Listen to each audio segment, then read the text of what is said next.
Hi there, my name is Ilse and welcome to my lecture on IFRS 16 leases. In this lecture, we will focus on lessee accounting only, as the accounting for leases from the lessor's perspective is not included in the CACC 022 syllabus. Please also make sure that you check point 4 in your course notes document for the sections in the textbook that are excluded from the second year scope, as we will only be covering certain aspects of IFRS 16 this year. Let's have a look at our learning objectives for this module. When you have finished studying this chapter, you must be able to, number 1, identify whether or not a contract contains a lease. Number 2, recognize and measure the relevant right of use asset, lease liability and finance cost that arise from lease payments by the lessee. And number 3, present leases in the annual financial statements of the lessee.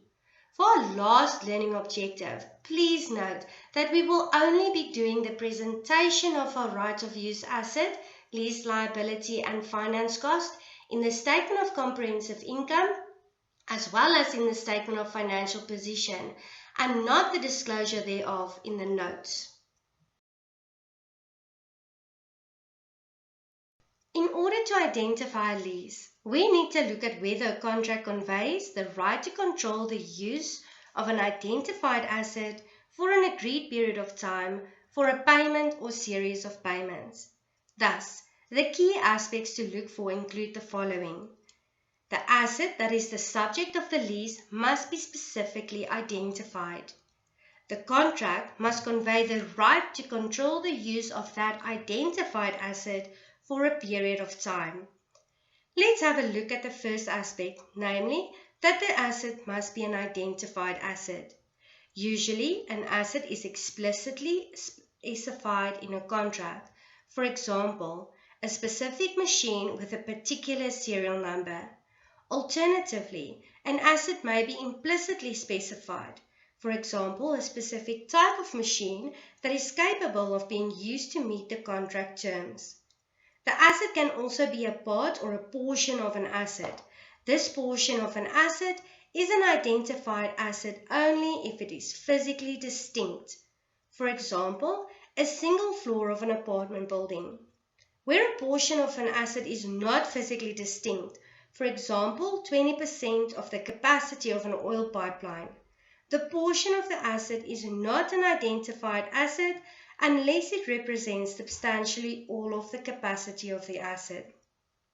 Therefore, if the asset is explicitly or implicitly identified in the contract and it is physically distinct, we will be dealing with an identified asset.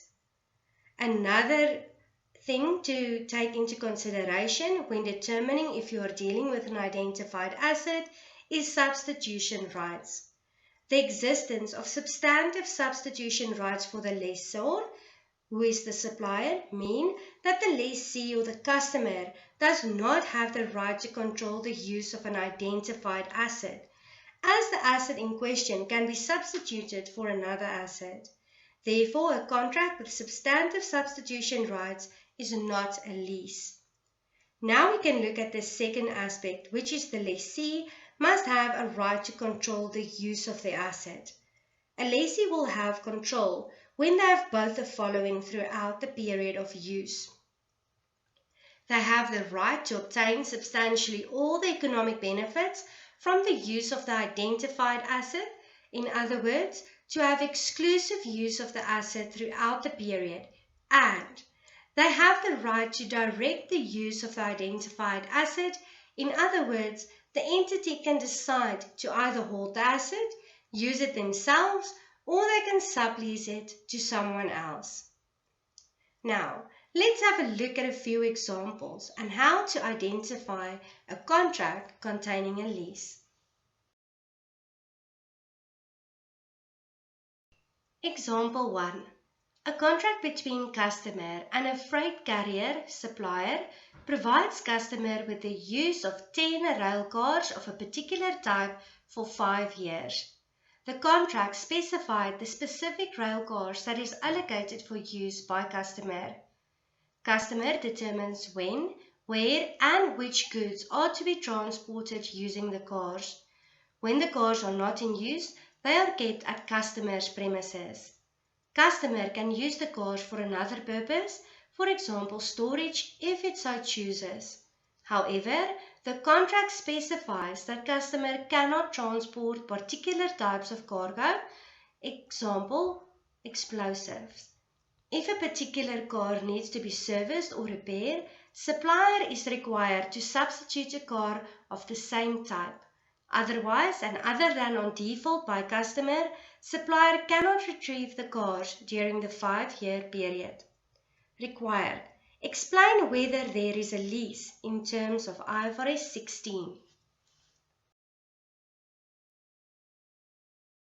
Have a look at the solution to example 1. The contract will contain a lease if both of the following requirements are met. The asset must be an identified asset, and the customer must have a right to control the use of the identified asset. First up, let's have a look at the first requirement. The asset must be an identified asset. For an asset to meet this requirement or criteria, the asset must be physically distinct. There are 10 identified cars that are kept at customers' premises. Secondly, the asset must be explicitly or implicitly identified. In the information provided, it states that the cars are specified in the contract, therefore the asset is explicitly identified. And thirdly, the supplier does not have a substantive right to substitute the asset. In the information provided, it states that once delivered to the customer, the cars can only be substituted by the supplier when they need to be serviced or repaired. Therefore, there is not a substantive right to substitute the asset. I think it is safe to say that based on this discussion, the first requirement has been met.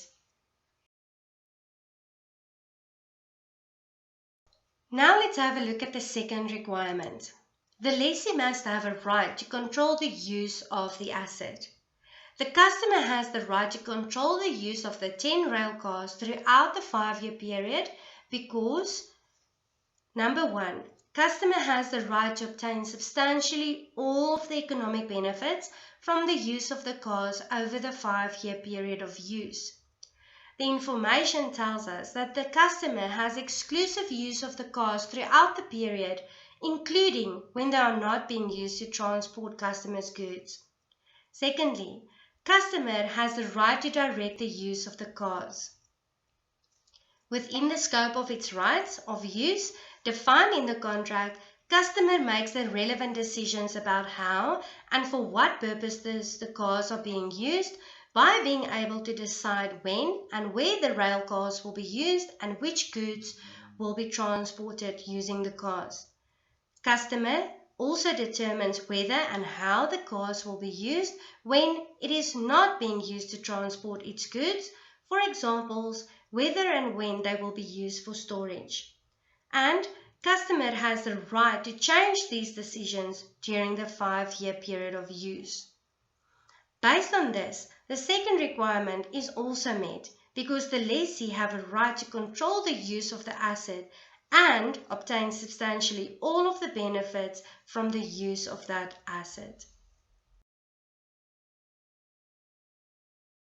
To end up your discussion with your conclusion, the contract contains a lease of rail cars as customer has the right of use of 10 rail cars for a period of 5 years.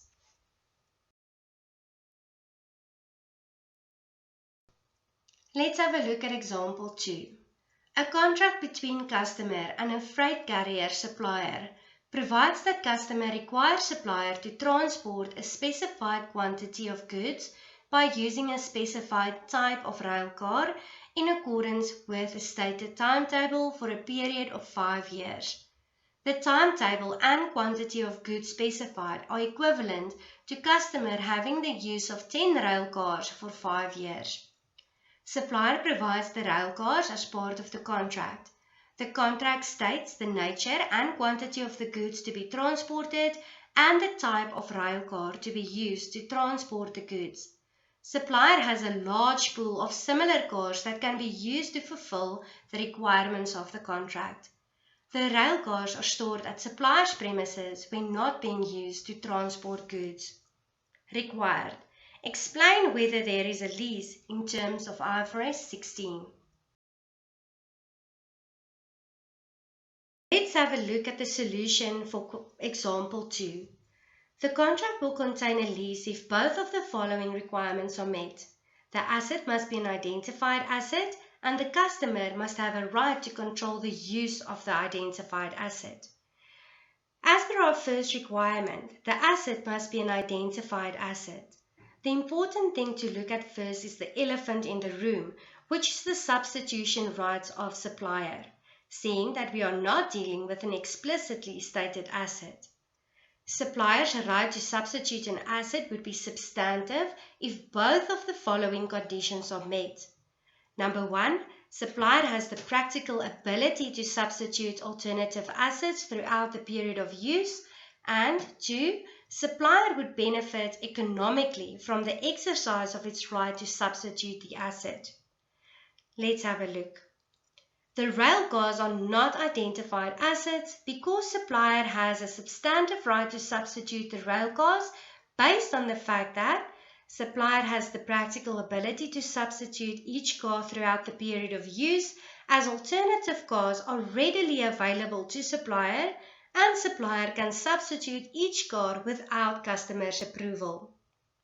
And supplier would benefit economically from substituting each car, as there would be minimal, if any, cost associated with substituting each car because the cars are stored at supplier's premises and supplier has a large pool of similar cars, and supplier benefits from substituting its car in contracts of this nature because substitution allows supplier to, for example, use the cars to fulfill a task for which the car is already positioned to perform, or use the cars that would otherwise be sitting idle because they are not being used by a customer. Because of this substantive substitution right of supplier, we are not dealing with an identified asset. As per our second requirement, the lessee must have a right to control the use of the asset. Because of our substantive substitution rights, the customer does not direct the use nor have the right to obtain substantially all of the economic benefits from the use of an identified car. The supplier directs the use of the rail cars by selecting which cars are used for each particular delivery and obtains substantially all of the economic benefits from the use of the rail cars. Therefore, the second requirement is also not met. So for our conclusion, the contract does not contain leases of rail cars as the supplier is only providing a freight capacity.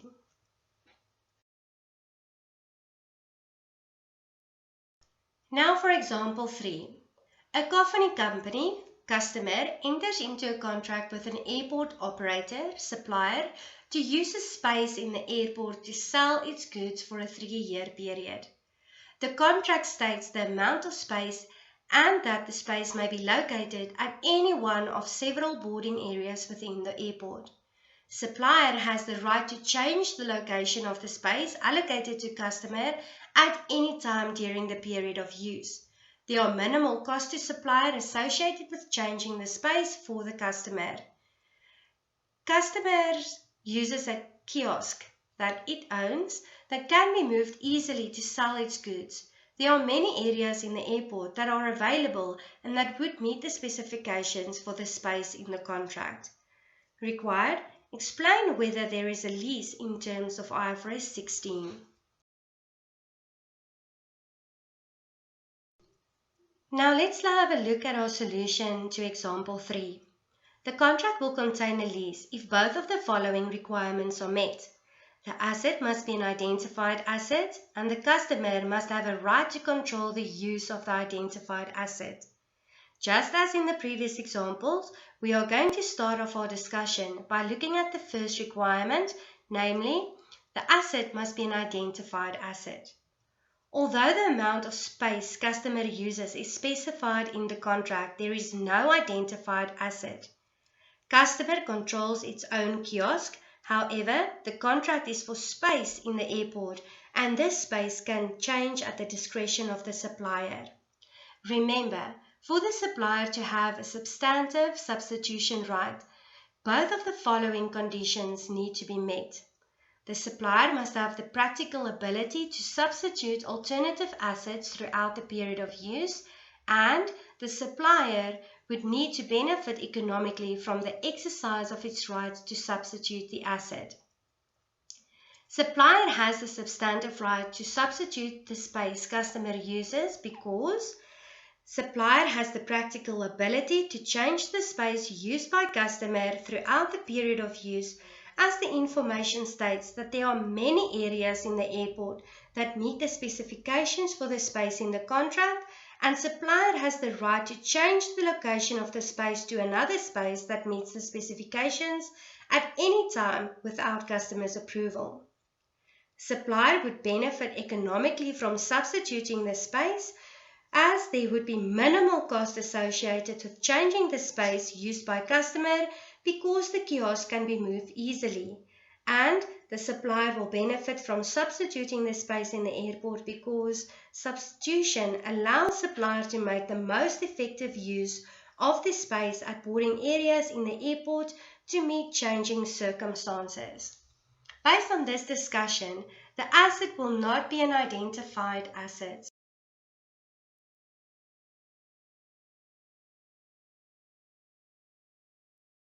As for our second requirement, the lessee must have the right to control the use of the asset. Customer does not direct the use, nor have the right to obtain substantially all of the economic benefits from use of an identified asset, as there is no identified asset.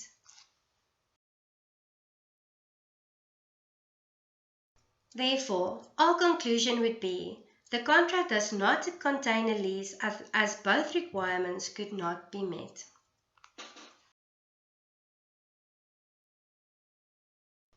Example 4. Customer enters into a contract with an aircraft owner, supplier, for the use of an explicitly specified aircraft for a 2-year period. The contract details the interior and exterior specifications for the aircraft. There are contractual and legal restrictions in the contract on where the aircraft can fly. Subject to those restrictions, customer determines when and where the aircraft will fly and which passengers and cargo will be transported on the aircraft. Supplier is responsible for operating the aircraft using its own crew. Customer is prohibited from hiring another operator for the aircraft or operating the aircraft itself during the term of the contract. Supplier is permitted to substitute the aircraft at any time during the 2-year period and must substitute the aircraft if it is not working. Any substitute aircraft must meet the interior and exterior specifications of the contract. There are significant costs involved in outfitting an aircraft in supplier's fleet to meet customer specifications. Required. Explain whether there is a lease in terms of IFRS 16. Let's have a look at our solution for example 4. The contract will contain a lease if both of the following requirements are met. The asset must be an identified asset, and the customer must have a right to control the use of the identified asset. The first requirement states, the asset must be an identified asset. For an asset to be an identified asset, it must be physically distinct, it must be explicitly or implicitly identified, and the supplier must not have a substantive right to substitute the asset. As per the scenario, the aircraft are explicitly specified in the contract, and although supplier can substitute the aircraft, the substitution right is not substantive because of the significant cost involved in outfitting another aircraft to meet the specifications required by the contract, such that the supplier is not expected to benefit economically from substituting their asset. Therefore, we are dealing with an identified asset.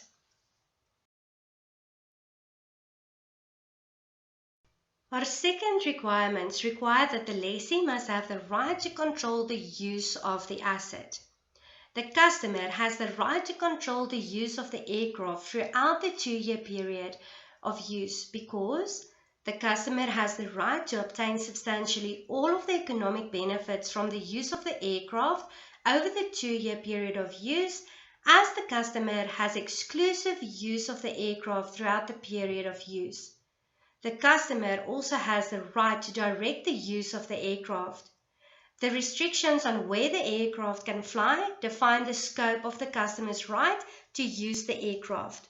Within that scope, the customer makes the relevant decisions about how and for what purpose the aircraft is used throughout the 2-year period of use because it decides whether, where and when the aircraft travels, as well as the passengers and cargo it will transport.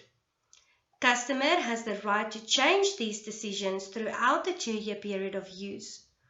Although the operations of the aircraft is essential to its efficient use, suppliers' decisions in this regard do not give it the right to direct how and for what purpose the aircraft is used.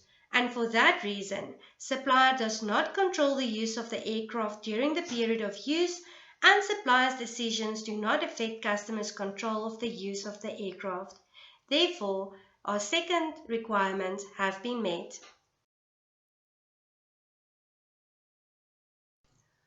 All that is left for us to do is now to conclude that the contract contains the lease of an aircraft.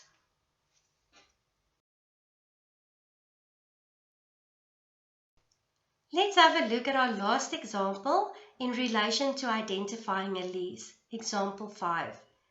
Customer enters into a contract with an information technology company supplier for the use of an identified server for 3 years.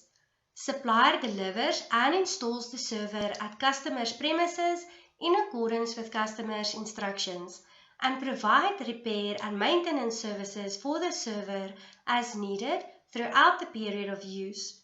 Supplier substitutes the server only in the case of malfunction. Customer decides on which data to store on the server and how to integrate the server within its operations.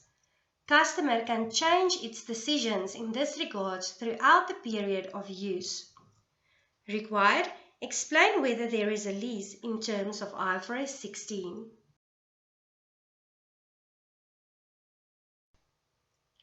The contract will contain a lease if both of the following requirements are met. The asset must be an identified asset, and the customer must have a right to control the use of the identified asset. So, let's jump right into our discussion. As per the first requirement, an asset must be an identified asset. For there to be an identified asset, the asset must be physically distinct, the asset must be explicitly or implicitly identified, and the supplier must not have a substantive right to substitute the asset. If we look at the information provided, the server is explicitly specified in the contract, and the supplier can only substitute the server if it is malfunctioning. Therefore, the server is an identified asset. Our second requirement, the lessee must have a right to control the use of the asset. The customer has the right to control the use of the server throughout the 3-year period of use because customer has the right to obtain substantially all of the economic benefits from the use of the server over the 3-year period of use, as the customer has exclusive use of the server. Customer has the right to direct the use of the server as it makes the relevant decisions about how and for what purpose the server is used because it has the right to decide which aspects of its operation the server is used to support and which data it stores on the server. Customer is the only party that can make decisions about the use of the server during the period of use and at any time can change its decisions. Therefore, based on our discussion, the customer have the right to control the use of the asset. Our conclusion would therefore be that based on the fact that both requirements have been met, that the contract contains the lease of a server for a 3-year period.